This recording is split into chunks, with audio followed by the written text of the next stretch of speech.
Hi everyone, welcome back to my channel. So I hope आपने कल वाली video देखी होगी। उसमें हम लोग ने कुछ डिस्कस किया था मेरी जर्नी के बारे में। मतलब मैंने कैसे शुरू किया, स्टेनो का एग्ज़ाम मुझे देना है ये मैंने कब डिसाइड किया, और उसके बाद मैंने क्या क्या तैयारी की, कैसे तैयारी की, क्या पढ़ा क्या नहीं पढ़ा, सब हम लोग ने उस वीडियो में डिस्कस किया था। अगर आपने वो वीडियो नहीं देखी है तो प्लीज़ वॉच इट, आपको उससे काफ़ी हेल्प मिलेगी, साथ ही साथ मोटिवेशन भी मिलेगा आपको आगे तैयारी करने के लिए, इस एग्ज़ाम के लिए। और आज की वीडियो में हम उसके आगे का देखेंगे। एक बार मैंने एग्ज़ाम दे दिया, उसके बाद क्या हुआ, रिज़ल्ट कब आया, फिर मैंने कैसे डिसाइड किया कि मुझे शॉर्ट हैंड सीखना है, फिर मुझे क्या क्या मुश्किलें आई शॉर्ट हैंड सीखने में, ये सब आज हम लोग ये वीडियो में बात करने वाले हैं। ये भी छोटी सी वीडियो रहेगी, समराइज्ड वे में इसमें भी हम लोग बात करेंगे, बस आपके लिए थोड़ा सा मोटिवेशन है। तो without any further delay let's get started.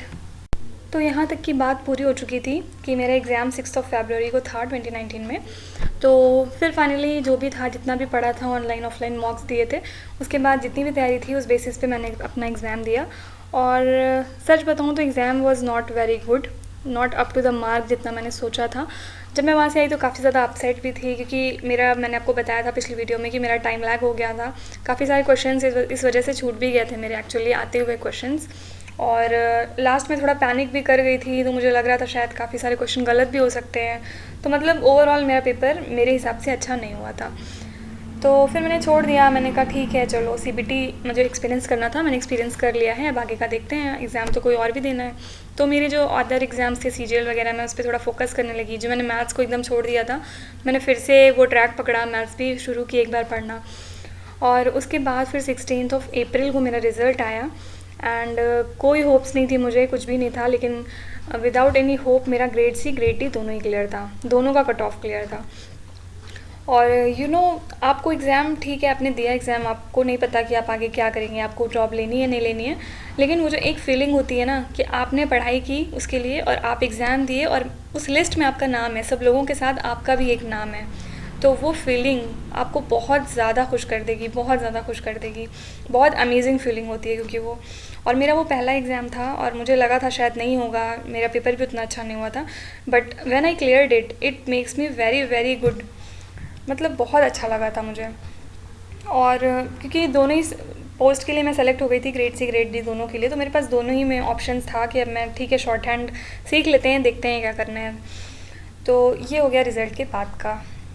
उतने टाइम मन में बस यही था कि ठीक है जो भी हम कर रहे हैं दैट्स वर्किंग, मतलब हम जिस डायरेक्शन को अडॉप्ट कर चुके हैं वो एकदम सही है, हमारी ट्रैक सही है, बस इस पर बस लगे रहना है। क्योंकि मैंने आपको बताया था कि मुझे बस टेस्ट करना था कि मेरे जो 3 सब्जेक्ट हैं उस पर मेरा कमांड सही है कि नहीं। तो जब मैंने एग्ज़ाम क्लियर किया तो मेरे अंदर एक कॉन्फिडेंस आया था, बहुत अच्छा वाला कॉन्फिडेंस आया था कि ठीक है मेरे 3 सब्जेक्ट ठीक ठाक चल रहे हैं, मैथ्स पे थोड़ा सा और वर्क करने की भी ज़रूरत है। तो उसके बाद फिर ये हो गया, मेरा रिज़ल्ट आ गया।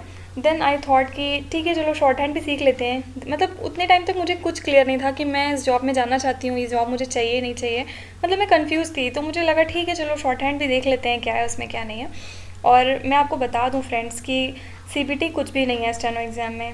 जो आपका मेन टारगेट है वो है स्किल टेस्ट, जो इसमें होता है सेकेंड फेज़ में, और वही आपको डिसाइड करता है कि आप एक अच्छे स्टेनोग्राफ़र हैं कि नहीं, और आपको ये जॉब मिलेगी कि नहीं मिलेगी। क्योंकि बेसिकली आपको बाद में स्टेनोग्राफी की जॉब करनी है, और अगर आप उसमें ही अच्छे नहीं हैं, अगर आप उसमें ही एक्सपर्ट नहीं हैं, तो ये सीबीटी का फिर कोई मतलब नहीं है। सीबीटी तो सिर्फ आपका आईक्यू लेवल चेक करने के लिए होता है। तो सबसे इम्पॉर्टेंट इस गेम में जो एक होता है, चेंज कर देता है सारा गेम, वो है स्किल टेस्ट। ओके, तो फिर मैंने थोड़ा गूगल करना शुरू किया, क्या होता है इसमें, कैसे होता है, कुछ पता नहीं था, मेरा कोई बैकग्राउंड नहीं है, मेरे फैमिली फ्रेंड्स कोई नहीं था जो मुझे हेल्प करे इस चीज़ में। तो मैंने खुद से ही अपना गूगल और यूट्यूब ये सब करना शुरू किया कि क्या होता है। थोड़ा पता चला कि ठीक है स्किल टेस्ट होगा, शॉर्ट हैंड सीखनी है, टाइपिंग आनी चाहिए, और वहाँ पे ऐसा ऐसा होता है, ग्रेड सी के लिए अलग क्राइटेरिया है, ग्रेड डी के लिए अलग क्राइटेरिया है। तो ये सब मुझे पता करने में ऑलमोस्ट 1 हफ़्ता लग गया, क्योंकि जब आप कुछ नहीं जानते हैं तो आपको ऑब्वियसली 10 लोग 10 तरह की चीज़ें बताते हैं, तो आपका काफ़ी टाइम ज़ाया होता है उसको सर्च करने में, उसको एग्जैक्ट चीज़ फाइंड आउट करने में। तो फिर मुझे थोड़ा सा पता चल गया कि ठीक है स्टेनोग्राफी होती है, 2 तरह की होती है, ग्रेग और पिटमैन, और ज़्यादातर लोग पिटमैन की तरफ जाते हैं, मुझे ये भी पता चल गया। तो ऑब्वियसली भेड़ चाल ही चलते हैं सब, तो मैंने भी डिसाइड किया कि मैं पिटमैन में सीखूँगी। तो फिर मैंने थोड़ा कोचिंग का पता किया इधर उधर से, तो जहाँ भी जाती थी तो ये था कि मतलब 1 साल लग जाएंगे, सब यही बोलते थे, और इसका स्किल टेस्ट ऑलमोस्ट 6 महीने में ही कंडक्ट होने वाला था। तो ठीक है, फिर मैंने ज्वाइन किया एक कोचिंग, 2 दिन गई डेमो के लिए।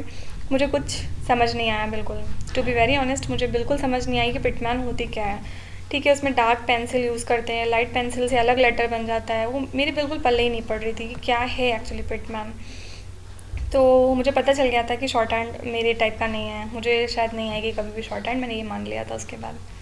सो ये थी मेरी 2 दिन की पिटमैन की जर्नी। 2 दिन में मैंने डिसाइड कर लिया कि पिटमैन नहीं हो पाएगा, so I had to leave it. उसके बाद फिर मैंने सोचा एक बार ग्रेग भी ट्राई करके देख लेते हैं। और शॉर्ट हैंड क्यों नहीं आ रही है मुझे, लोग सीखते ही हैं, पिटमैन सीखते हैं ज़्यादातर लोग, तो 90% लोग तो पिटमैन ही सीखते हैं।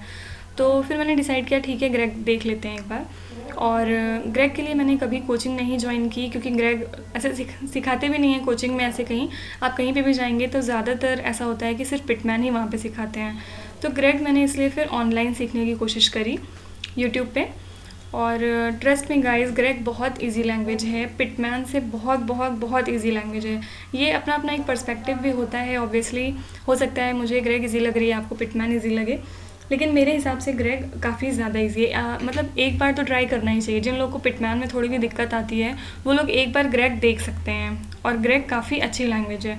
और इनफैक्ट अगर आपने उर्दू भी पढ़ी है तब तो ये बहुत ही ज़्यादा आपके लिए बेनिफिशियल होगा, बहुत ईजी हो जाएगा फिर तो आपके लिए, क्योंकि थोड़ा थोड़ा उसी टाइप के वर्ड, मतलब इसमें सिर्फ और सिर्फ वोकल पे हम लोग, जो आपका वोकल होता है जो आप बोलते हैं बस उस पर फोकस करते हैं ग्रेग में, और बाकी इसमें मात्रा वात्रा कुछ नहीं होता है। तो फिर मैंने ग्रेग थोड़ा सीखना शुरू किया और मुझे फिर बस अच्छा लगने लगा, क्योंकि उतने टाइम मुझे और कोई एग्ज़ाम मेरा था भी नहीं बीच में, और फ्री थी मैं थोड़ा सा, तो मैंने सोचा ठीक है चलो सीख लेते हैं। तो फिर मैंने 2 से 3 महीना ग्रेग सीखी, अच्छे से सीखी। और एक बात ये आप याद रखिएगा कि मैंने कभी कोई पैसा नहीं खर्चा किया है, कुछ भी मैंने कभी कोई कोचिंग नहीं ज्वाइन की ग्रेग सीखने के लिए। आप ऑनलाइन आप भी सीख सकते हैं बहुत ईजिली। तो फिर मैंने बेसिक्स अपना कंप्लीट किया, उसका 30 लेसन्स थे आई गेस उसमें। तो यहाँ पे मेरा ग्रेग कंप्लीट हो गया। फिर आई स्पीड बढ़ाने की बारी, क्योंकि आप एक बार प्रैक्टिस करते हैं, बेसिक सीखते हैं, और उसके बाद फिर बारी होती है आपको अपनी स्पीड मेंटेन करने की, जो सबसे ज़्यादा ज़रूरी है शॉर्ट हैंड सीखने के लिए।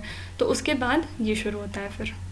सो in this way I completed my basics of stenography and then now I had to increase my speed. लेकिन तब एक्चुअली ये हो गया था कि बहुत सारे एग्ज़ाम्स मेरे सामने आ गए थे, उनके लिए मुझे पढ़ाई करनी थी, तो फिर उसको मुझे छोड़ना पड़ा वहीं पे। और मेरा कभी इंटेंशन था भी नहीं कि मैं स्टेनोग्राफ़र बनूँगी, कभी स्टेनोग्राफ़र के लिए मैंने कभी नहीं सोचा था। तो उससे इम्पॉर्टेंट एग्ज़ाम मेरे सामने थे, इस वजह से मुझे वो छोड़ना पड़ा। तो बस मुझे यही खुशी है कि मैंने एक्चुअली सीख लिया शॉर्ट हैंड। मुझे क्योंकि शुरू में लगा था कि शायद मुझे नहीं आएगी पिटमैन जब मैं गई थी सीखने, लेकिन जब मैंने ग्रेग पढ़ी तो वो काफ़ी इजी लगी मुझे, और बहुत इजी तरीके से मुझे वो आ गई थी। तो मुझे बस इसी बात की खुशी है कि ठीक है, कभी अगर काम पड़ा तो मैं उसको फिर से रिवाइंड कर सकती हूँ, और मैंने बेसिक्स अच्छे से पढ़ा है। बस मेरी स्पीड अभी नहीं है, क्योंकि मैंने कभी इसकी प्रैक्टिस की भी नहीं थी।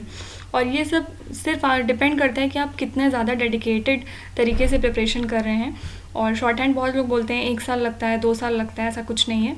आपके अंदर कितना ज़्यादा उसको सीखने की चाह है, बस इस चीज़ पे वो डिपेंड करता है। आप 6 महीने में भी कर सकते हैं, 8 महीने में भी कर सकते हैं। It all depends totally on you. Okay, so now the question arises कि आप सोच रहे होंगे कि मैं ये सब बात अभी क्यों बता रही हूँ। अभी तो आपका CBT भी नहीं हुआ है क्योंकि, और पता नहीं कब होगा, कुछ नहीं पता है। उसके बाद फिर शॉर्ट हैंड की डेट आएगी, स्किल टेस्ट होगा आपका, ये सब तो अभी बहुत टाइम लगेगा। आप यही सोच रहे होंगे कि मैं अभी क्यों ये बात कर रही हूँ आपसे, लेकिन ट्रस्ट मी गाइज, ये बहुत इंपॉर्टेंट बात थी जो मैंने आज करी है आप लोगों के साथ। स्किल टेस्ट बहुत इंपॉर्टेंट पार्ट होता है स्टेनोग्राफर एग्ज़ाम का। अगर आपने स्किल टेस्ट के लिए अच्छे से प्रिपेयर नहीं किया तो CBT ठीक है आप क्लियर कर लेंगे, लेकिन उसके बाद क्या करेंगे? अगर आपका स्किल टेस्ट ही नहीं क्लियर हुआ, कोई मतलब नहीं होगा फिर आपके CBT का भी। इसलिए अगर आप चाहते हैं सच में स्टेनोग्राफर बनना, अगर आपको ये नौकरी चाहिए, ये जॉब चाहिए, तो start doing it right now. ये इससे अच्छा टाइम आपको नहीं मिलेगा। आप टाइपिंग कर सकते हैं, आपके पास लैपटॉप है, PC है, जो भी अवेलेबल है आप उस पर कर सकते हैं बहुत ईजिली। और टाइपिंग भी शुरू करिए, साथ साथ आप शॉर्ट हैंड भी थोड़ा पढ़ना शुरू करिए CBT के साथ साथ, जो भी आप तैयारी कर रहे हैं CBT के लिए उसके अलावा। और ये बहुत इम्पॉर्टेंट है। अगर आप ये सोच रहे हैं कि ठीक है अभी एग्ज़ाम देते हैं, जब क्लियर होगा, रिज़ल्ट आएगा, तब क्या करेंगे। देखिए, मैंने जो गलती करी थी मैं नहीं चाहती कि आप लोग करें। मुझे तो ये था कि नहीं करना है, मुझे ये जॉब नहीं लेनी थी। ठीक है, मेरा चल गया एक बार, लेकिन अगर आप सच में सीरियस हैं इस जॉब के लिए तो आपके लिए बहुत फिर प्रॉब्लम हो जाएगी। अगर आप ये सोचते हैं कि एग्ज़ाम रिज़ल्ट के बाद हम डिसाइड करेंगे कि कहाँ कोचिंग करें, क्या करें, कैसे पढ़ें शॉर्ट हैंड, इसलिए मैंने आपकी थोड़ी सी हेल्प करी है। और इसके अलावा अगर आप मुझसे कुछ और भी जानना चाहते हैं, इससे रिलेटेड कुछ अगर छूट गया हो, जो रह गया हो बताना, तो आप मुझसे बेशक कमेंट सेक्शन में पूछ सकते हैं any time. So that's it for today. Thank you so much for watching till the end. और फिर से मिलेंगे हम लोग किसी नए मोटिवेशन के साथ या फिर कुछ नया डिस्कस करने के लिए। इसके अलावा आज आपका क्विज़ है, अगर आपको याद हो, वो कैब की क्विज़ है। आज जो भी डे 1 to डे 10 में आपने याद किया है, आपने पढ़ा है, उसका एक आज शॉर्ट सा क्विज़ होने वाला है, जिसमें 30 क्वेश्चंस होंगे और आपको कोशिश ये करनी है कि आप 30/30 स्कोर कर सकें। अगर आपने वो अभी तक वो नहीं पढ़ा है, मतलब रिवाइज़ नहीं किया है, तो गो एंड रिवाइज दैट। शाम तक I will upload my quiz and you have to attempt that. Okay, thank you so much.